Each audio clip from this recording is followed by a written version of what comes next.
Corona టైంలోనే కదా మన ఎస్పి బాలసుబ్రహ్మణ్యం గారు పోయారు కదా, ఆ టైంలో ఒక అక్క ఫోన్ చేసింది, లలిత. కోర్స్ గొర్రె అమ్మ మరి ఆయన చనిపోయారు కదా ఎక్కడికి వెళ్తారని అడిగా.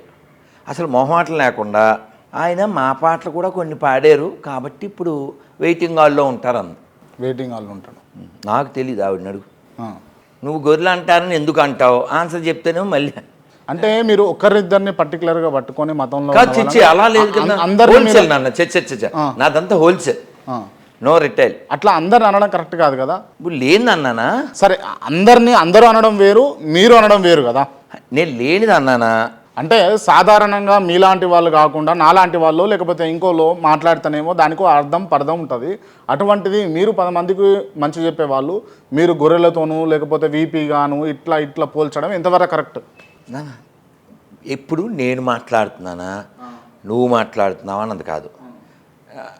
మనం ధర్మంగా ఉన్నామా, ధర్మం మాట్లాడుతున్నామా, నిజం మాట్లాడుతున్నామా లేదా?